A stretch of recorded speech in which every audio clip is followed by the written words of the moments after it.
Hey everybody, Dr. Hagmeyer here, and if you saw my last video, I mentioned that wheat gluten and specifically wheat germ agglutinin can cause deterioration in the neurological function of the body by either damaging or interrupting the integrity of the blood-brain barrier, or by interfering with digestive function by damaging and interfering with the brush border, which is in the intestines. Now, I mentioned how beans, nuts, seeds, and sprouted whole grains, regardless of whether or not they're soaked or they're boiled, are still capable of inducing damage because of the high amounts of lectins contained within them. These lectins in turn bind to your thyroid, they bind to your brain, they bind to your pancreas, they bind to your joints, and that's how they actually cause the immune system or trigger the immune system to destroy that tissue or that gland. But there's a lot more to this evolving story, okay? Wheat germ agglutinin is not the only lectin, I should say, that can cause or contribute to the chronic health problems that you or even a loved one may be experiencing. All seeds, this is really important, all seeds of the grass family, I should say, are high in lectins. So that means the beans, shells of shellfish, dairy, nightshade vegetables, which are your tomato, potato, peppers, and eggplant.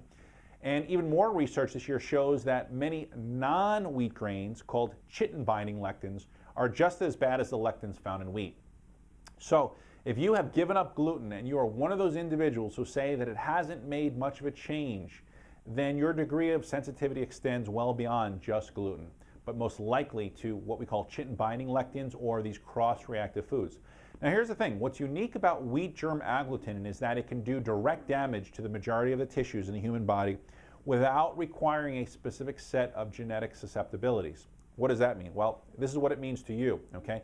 Unlike people who carry the gene for gluten sensitivity or celiac disease, lectins, either the kind that come from wheat or the kind that come from dairy, nightshade vegetables, beans, and nuts, they can still cause problems. And I can tell you that from my clinical experience, and I work with some very, very sick people, it's rarely enough to just eliminate gluten and continue eating many of these so-called gluten-free packaged foods or continue eating beans, nuts, and seeds. So with that being said, let me give you 5 things that you can do that will really have a massive impact on your health. Number 1 is start eliminating grains, and that means all grains. Eliminate the nightshade vegetables. This is going to be your potato, your tomato, your pepper. Eliminate nuts and seeds, okay? Do this for 90 days, and I'll almost guarantee you that you'll have hurdled another plateau, okay? Next, get tested for cross-reactive foods. These are going to be things like potato, barley, tapioca, quinoa, amaranth, a variety of other different grains, soy, butter, what else? There's a couple of other different things that can actually be tested for in this cross-reactive food panel. But either way, there is quite a bit of important information that can be taken from these tests, okay? Number 3 is support the inflammatory response with specific nutritional supplements and dietary changes. And obviously this is going to vary from person to person. And this is where working with a doctor or practitioner who practices functional medicine is going to become very, very helpful.